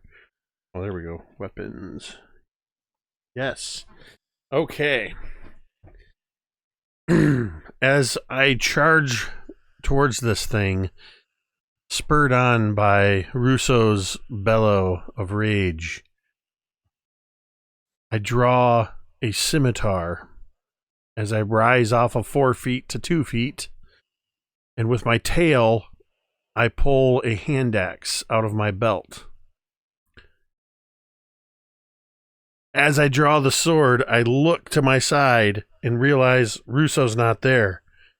And I'm all alone, but I'm in it. So I'm going to first slash with my scimitar, and then as a bonus action, I can attack with my prehensile tail if the weapon is light, which a hand axe is. So, let's see. With the scimitar, that is a 19 on the die, so that's a 24 to hit. Easily. And that's going to be 6 points of slashing damage. And then I'm going to immediately follow it up with the hand axe. 14 on the die, so that's a 17 to hit. That does. Max damage. 7. Now, does the prehensile tail, since it's an offhand attack, does that get your stat? Actually, yeah, that's a good question. Let me just double check the... Typically, you need the fighting style for that to happen. Yeah, I think, because it says you may use your tail to wield, if it has a light property, attack with a bonus action. So you are correct. It would just be straight, no bonuses. Well, does it say it's an offhand attack, or does it just say? So what it says is, Procinolites have a long tail that aids in climbing and can even serve as an extra hand. You may wield a weapon with your tail so long as it has the light property, and attack with it using your bonus action. Alternatively, you may use your tail to wield your spell focus or a reasonably lightweight magic item. All right. It does not say specifically the term offhand attack, so I will give you full damage on that. Okay. I'll have a conversation with Brian to see whether that's something that should be considered. But for now, we got to go with what's written. All right. I will defer to your superior judgment. You just want to do more damage. I'm fine with it either way. So you slash into this thing. It's a pretty massive nest, and it's a pretty massive caterpillar looking thing, and you open 2 holes, and in those holes, or through those holes, you wind up seeing 2 of these wormlings push their way out, and since you're the only one right there, they're gonna attack you. Bring it.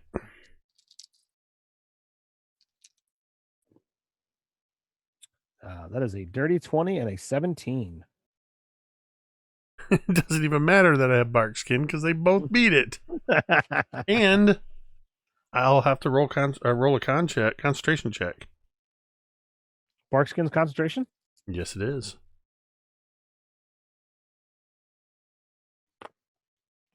All right. So you take 6 points of damage from the 2 attacks. And I need you... Nope, I just do that. When you roll a concentration check, that's... What are you adding to that? It is 10 or the damage done, and you're making a con save. So if you're proficient in Constitution, you add the full bonus. If not, you just add your con. But for both, you were hit twice. So it is essentially 3 and 3. Well, I got a 19 on the first concentration check and a 7 on the second one. 7 total? Actually, it would be 8 total and a dirty 20 on the first one. Right. So then your spell goes away. Okay. Because it is always a minimum of 10. Yes. So yeah, with that second hit, I'm back down to AC 13. I imagine it looks like with that second hit, the bark just shatters off of me and just falls like a tree suddenly shedding. So fresh newborn skin beneath. That's gonna bring us to Sabine. You now have 3 targets in the room. Okay, well, I just realized that I took Dread Ambusher for the Archetype Ranger, and I actually get an extra attack for my first round. Okay. So I'm going to basically try and attack The first one and the second of these wormlings that just came out that are right around Marfelios. Okay. And then if the second attack hits, it's also going to get an extra 1d8 damage in addition to what I already have going. Okay, so let's see what we have going on here. First attack is 19. That hits. Okay, and that's 4 piercing. And these are both to the wormlings? Yeah. So then the second attack, moving over to the next wormling. That is going to be a 13. 13 hits. Ooh, cool. And then that's 12 total piercing. Wait, hold on. No, 15 total piercing. A significantly stronger shot. Yeah. Still kicking, but so that brings us to Russo and Zosh. What do you guys have as dex mods? 2. 1. All right, so Zosh, you're up. Well, I'm gonna just cast Ray of Frost at this thing if I'm close enough. There's three targets. Who are you going after? The big caterpillar, or Wormling 1 or Wormling 2? A Wormling 1, but I missed anyways, so it doesn't matter. It's a natural 1. Oh, yeah. Russo, you're up. All right. So There's a nice amount of crystalline ice that has gone up the wall near your target. that is gonna be 13 to hit the big one. Easily. And 13 damage. Because rage. Because rage. Yes. That brings us back to Marfelius. Well,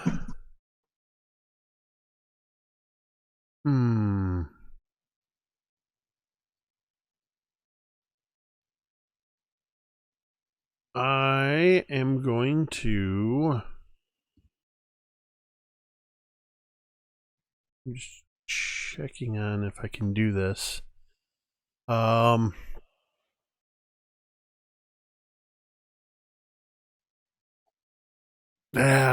I'm in it. I'm going to attack again in the same manner. So that's Scimitar. That is a dirty 20 to hit. And first off, who are you going after? Oh yeah, because there's 2 wormling things now, isn't there? There's two wormlings and the big thing. The big thing's what I hit before, right? Yes, sir. I'm gonna keep trying to hit the big thing. We can deal with the wormlings. So that's a dirty 20 to hit it. That does. And it is a 9 slashing. And then the hand axe follows through for a 18 to hit. Which does. But only does 2 points of slashing damage. So you guys realize now that you've been hitting this thing multiple times, it just kind of pulses and writhes and moves as you hit it. You aren't really certain that this is actually a creature at this point in time. As you hit it and Russo hit it, it winds up spitting out 3 more of these wormlings. Stop hitting it! As I pull my weapons, both of them away from it.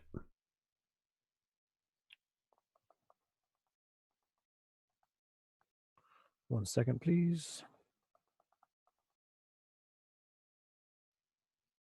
All right, there we go. I just had to check one thing out. All right, so 2 of the wormlings that have already been attacking you, Marfelius, they're going to continue to attack you. Both are going to hit. One very well.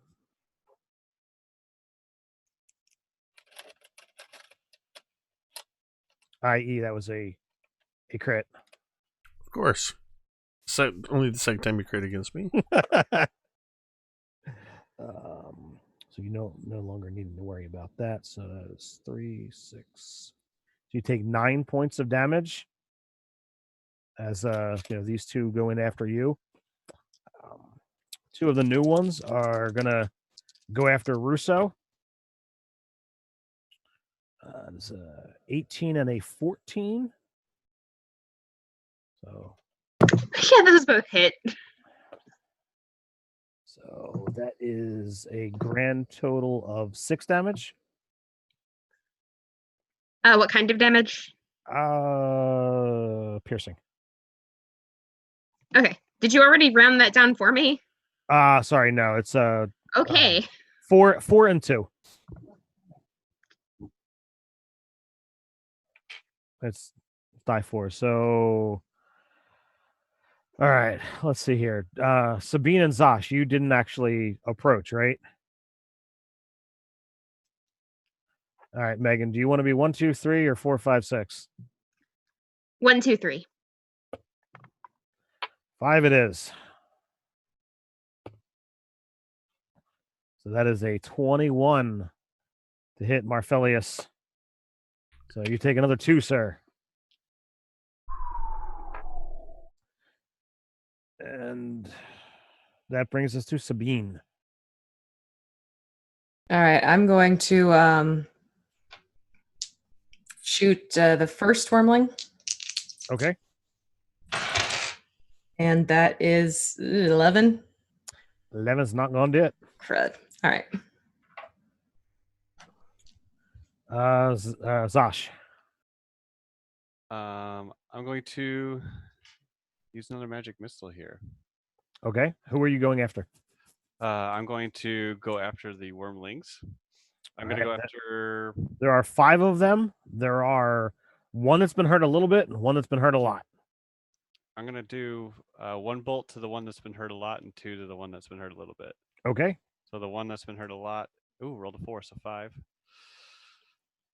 And then the other 2, 6 total. So they are both still kicking. Mm. One barely, but it's still moving. Okay. So you are up, Russo.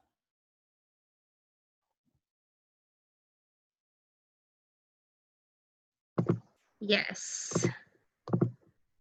Okay. So that's going to, well, okay. I'm not attacking the big one because we were told not to attack the big one, and I'm smart enough to take instructions. So whatever looks like it's damaged already, I'm gonna swing at that. It will be 19 to hit and 10 damage if I do. All right. So there is one that's been hurt, pretty bad, and one that's on death's door.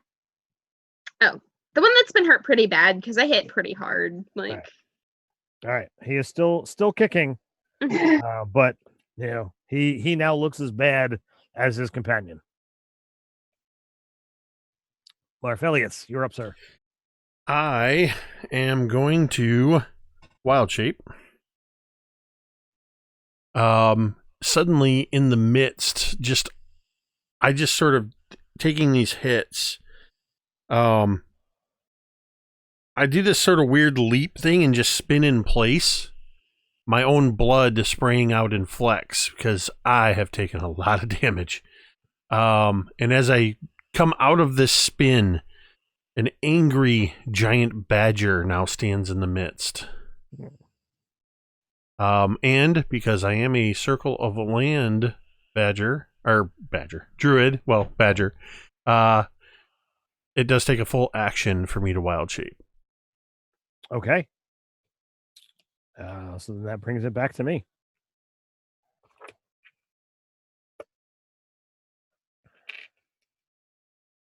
So through one of the holes in the big creature, another one of these things pulses out.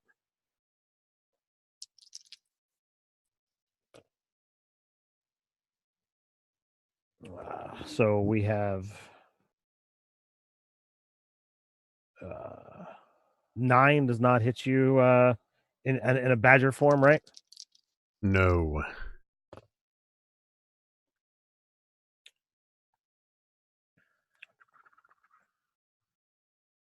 All right. but a 19 does, correct? Yes. And 11 winds up missing missing you, right, Russo? Yes. All right, so Marfelius in badger form takes 4 points of damage. And Jake, do you want to be 1, 2, 3, or 4, 5, 6? 4, 5, 6. It is 4, 5, 6. Dear Lord, my dice don't like you, Jake. Did you just crit me again? I did. It's been a while. I'm going to get Jake tonight, aren't I? Can you see the natural 20 there? Oh boy, Yep. I'm going to get Jaked again. Well, you just changed form, so I mean, it can't be too bad, right? Except the damage carries over to me. So that is 7. Oh, whew, I'm still a badger. All right. So Sabine, you're up. All right, I'm gonna go for the one that just attacked Marfelius. So there are 2 that are heavily damaged and Okay. 4 that are not. I'll go for one of the 2 that's heavily damaged, the one Okay. that's worse off. Of course I get. Okay, just got a natural 20. I support that. Yep. How do you do your crits? You it's pretty kind of the same way Jake does. You max your weapon damage and then roll it again. Okay. So then that's going to be, hold on with the math, 16 total. All right. Well, you skewer that one good. Lovely. Zosh, you're up. Are there any of the barrels with the crystals in them in this room? There are. As you look around, you're able to see on the other side of the room. There is a barrel with those crystals. Can I get over there and around?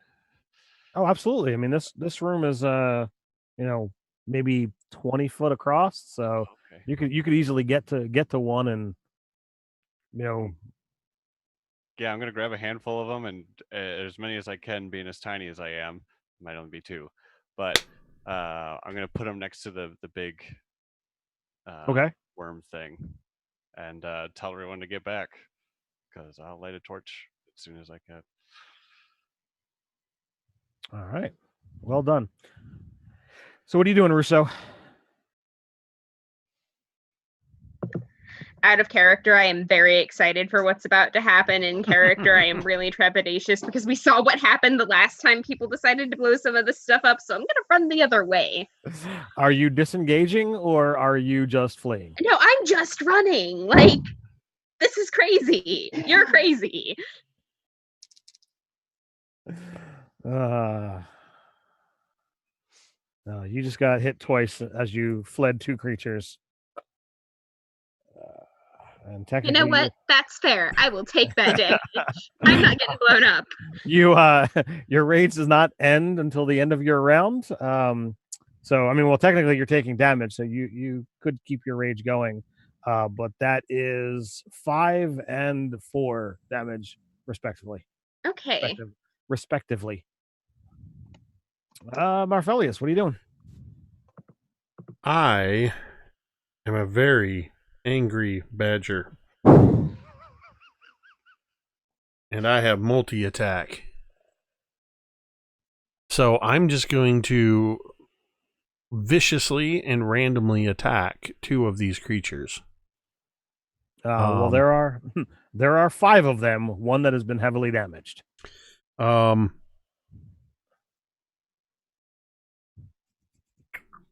You can choose how you see fit. If you want to label them 1 through 5, number 1 has been damaged. The rest have not. The first attack is going to be against number 2. Because Okay. that's what I rolled. It's going to be an 11 to hit. 11's going to miss. That was an attempt to bite. And the next attack is going to be at number 6. Nope, there's no number 6. Number 4. Okay. And this one is raking out with my claws for a 12 to hit. Yes. or 12 damage. 12 to hit. 12 is going to miss, sir. So I'm blindly swinging at these things, and I'm going to provoke as many opportunity attacks as I have to, as I attempt to get out of there, because I don't want Zashi to hold back because I'm in the middle. So I'm gonna try to get out of there. Again, I don't know what you've done, Jake, but my dice don't like you. It's not a crit, but on the dice, 16, 16, 14. So 21, 21, 19. Yeah, Giant Badger has an AC of 10. So 2, 4, and 5 is a total of another 9. And whatever damage when I revert, because I expend the hit points of my Badger form, the rest of the damage goes into me, correct? Yes, sir.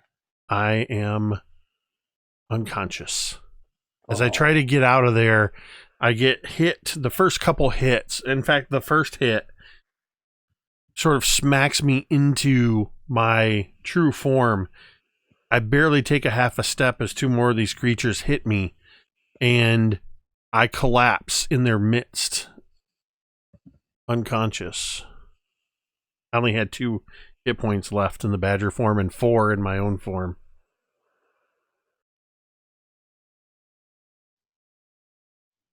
It wouldn't be a game with Ted if I didn't have to make death saves. Well, it hasn't happened in a while that you've. No, this is true. Dropped. I'm all good. All right, so that actually brings it back to me. So, let's see now. What we got? Is it just me, or did Ted's voice drop like an octave? Yeah, I noticed that too. All right, hold on a second. This is Ted going into like full Venger mode. Okay, now I hear you twice.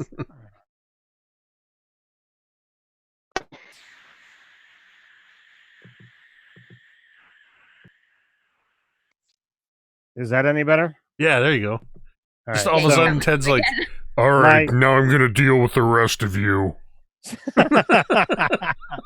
Well, Finish him.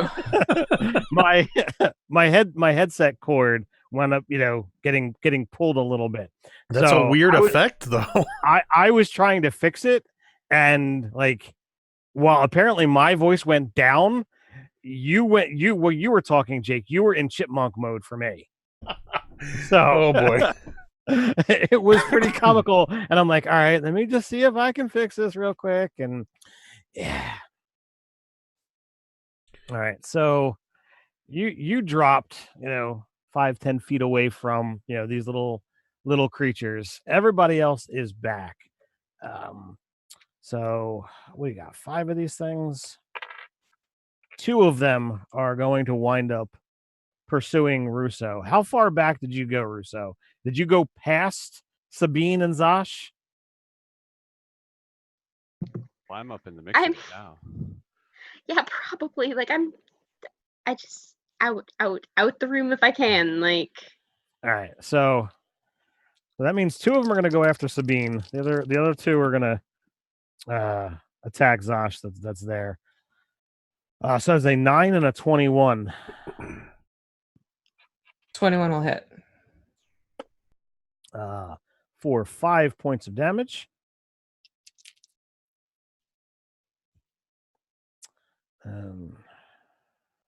Zosh, I got a pair of 24s for you. All right. Well, those will both hit. And the D20s dropped 19s, the D4s only dropped a 1. So 4 damage total.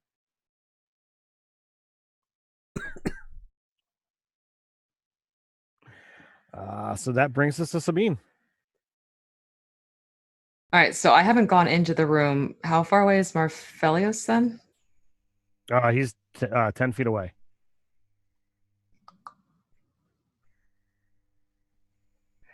Okay.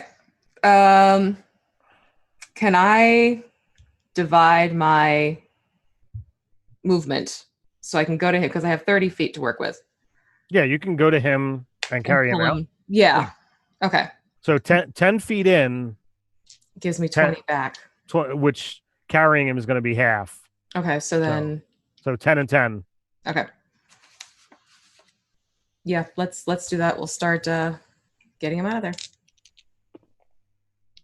So as you move, the creatures attempt to nibble on you. The AC 22 will hit for 3 damage. Okay. So look at that, Jake. Sabine cares about you. That brings us to Zosh. We'll see what she can do. So, do I have like a clear area around me and these crystal gems with a few of them surrounding me, including? You've got 3, and the and the big caterpillar looking thing, which you realize at this point in time it's a nest. Great. But yes. So what I would like to do is light a torch, toss it up into the air just a tiny bit, making sure that it'll land on this, and as a bonus action, cast Misty Step out of here. Nice. I like that. So if that's okay, that's what I would like to do this round. So you said you had a handful of these crystals, or as much as you could carry. What was it? Yeah, I'm a small creature, so whatever you think is reasonable there.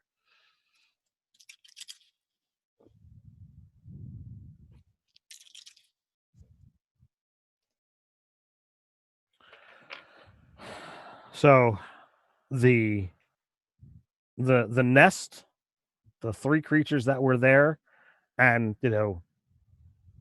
anything else that happened to be in the area goes up in this big fireball, and you look as there is naught but charred remains, and as you misty step behind your companions, you see that there's two of the creatures left that had gotten out of the area, that are over by where Sabine and the unconscious Marfelius is. But yeah, you took it out. Cool. But that brings us to Marfelius and the fateful death save. All right, I have my death saving throw die here, and that is a 13 on the die. You have a specific die for making death saves? Yes. It is from AtCon, from Absolute Tabletop AtCon 1 2 years ago. That is my designated death saving throw die. Because that die is all over the place. It is the most random die that I own, and I like that randomness in death saves. Well, there you go, and it helped you out this time. This time. So they're gonna attempt to continue chewing. We're gonna have one at Marfelius and one at Sabine. These guys, my dice are just on fire tonight. That is 2 points of damage to Sabine and 2 points of damage to Marfelius. If I'm unconscious, isn't that a hit automatically a crit? I'm sorry, Russo. Oh, I was fine with that. Okay. Oh. Sorry. I'm actually very glad to take that point of damage. Well, no, 2 points of damage. I'm not raging anymore. You took damage last round and it hasn't gotten. Well, I actually did. I skipped your turn. So you're up. So we'll roll that back a little bit, because if you kill this thing, then you didn't take the damage. Okay. Sounds good to me. I nat ones, but I have inspiration because I said the funny thing. 14. 14 does hit. No, you got the extra inspiration for attacking your party member. Oh yeah, that was kind of funny. 7. Yeah, real funny. 7 damage. Yes. All right, so the one that was heavily injured, does die, and therefore you don't have to suffer that attack. Then it goes to Marfelius, who passes his death save. Then Sabine is attacked, and now it's Sabine's turn. All right, so there's one on top of me essentially. There's one right in front of you. It is the only one that's left, and it is completely uninjured. Of course it is. Yeah, I guess I'll attack it. Let's see what happens. Are you pulling out another weapon, or are you shooting in the melee? Well, I'm thinking between everything going on, I'm probably gonna have to go with bow because that's what I had out already. Okay. It's disadvantage to shoot in the melee. Yep, just because with dragging the body and everything. Hold on. That's not gonna hit with 9. 9 is gonna miss. You are correct. Yeah. Zosh, you're up. I'm gonna Ray of Frost the thing. 16. 16 hits. 3 damage. 3 damage. Russo.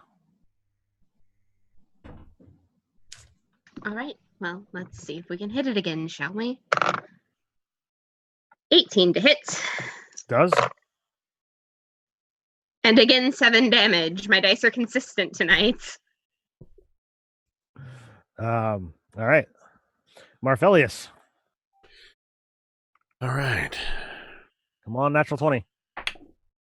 Oh, I can't grab the camera to show it, but it's a nat 20 on the AT for AtCon.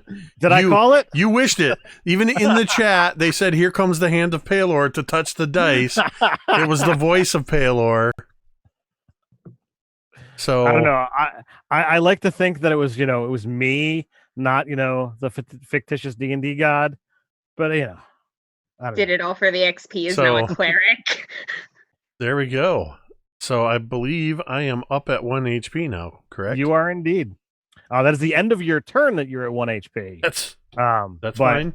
You are beyond stabilized, sir. You are alive. I think the indication would be Sabine, who had dragged me, and is just standing there firing her bow into melee as my tail just sort of reaches out and grasps her ankle tightly, and my eyes come open.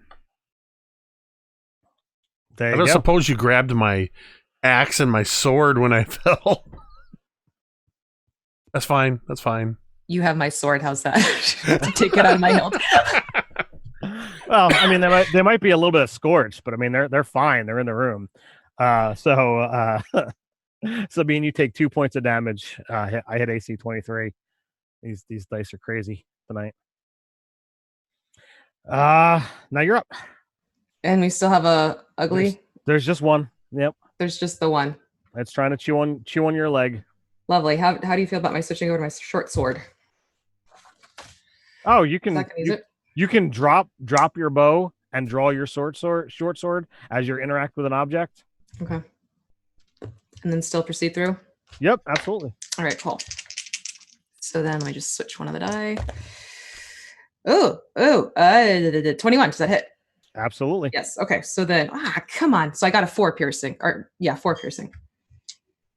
That's something. All right. I mean, it's an attack from all sides, but it's still standing. Zosh, you're up. All right, let's frost this thing. Natural 20. Hey. The 20s are flowing tonight. You said you take max and roll one more? So you're doing Ray of Frost? Yeah. So that does a D8, so you add it's 8 plus another die 8. Okay. 8 plus 2, 10. So you hit this thing and it freezes and crystallizes into a statue before it shatters and chunks into pieces, no longer moving. You have cleared the nest of wormlings. So all threats are gone, right? Indeed. All right, Sabine's going to lean over to Marfelius and sort of just grasp his shoulder and kind of help him up. And at the same time, she's going to do Cure Wounds on him. And that's going to bring you back to... Oh, nice. 8. 8 points. I'm gonna. Yeah. Are we out of combat then? Yes, sir. So I'm going to just augment her healing with a little touch of my own cure wounds on myself. Whoops, that is not a D20. I mean, I'd like to take a D20 worth of hit points. So that's plus wisdom, so 9 more. I do not know what happened. I think the ugly slime thing's got a little bit of the upper hand on you. There were so many of them. And Well, you rattled the nest. and I still don't see the compass anywhere. Well, you were told that like there was like two rooms, and you had gone into this one thinking that you'd get the long view of the other room to be able to go and see what's in there before you just went in. Unfortunately, you were not expecting a nest of wormlings to be in the pathway. But you do see into the room. Relion told you that it was under one of the barrels that was there, and you only see 2 barrels in the other room. I pick up my bow. I pick up my sword and my axe. Russo looks concerned. So, guys, I was thinking, I don't suppose those legs we found in those boots was that guy's back there. You want to reunite them? Nah, he probably can't use them now. I just thought, I don't know. That's a interesting observation on your part, dear.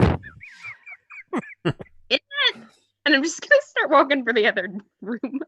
I bet he was the sharpest knife in his family drawer.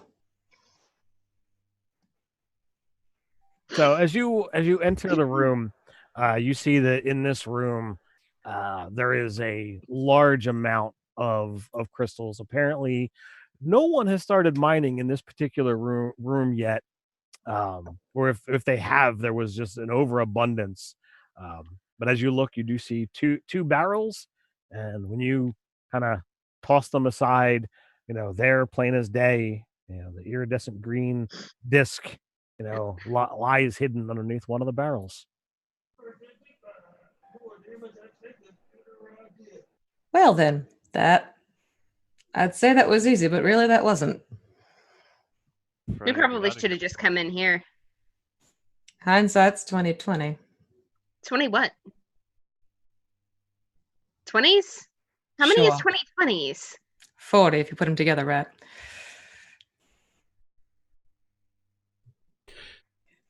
Well, I guess we can call that mission accomplished. Well, we do need to get back out and take Relian with us. Pick up the finding crystal and hand it to Sabine because she's smart.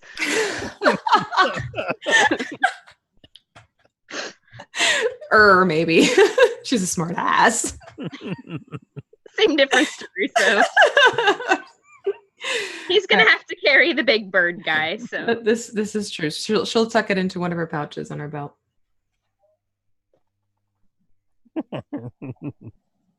So you make your way back to Relion, and you are able to get out of the mine. Probably he's a bit trepidatious, being carried across the rickety bridge. Thankfully, I tell him to look up instead of down. Thankfully, there are no Salazarite ambushes this time. But you make your way back to the Fang and Tooth Tavern. You wait a little while, and as dinner comes, Gelly winds up returning, and to see that you're already back, she's got a curious look, and you wind up enacting the trade. Do you turn over both the compass and the orb?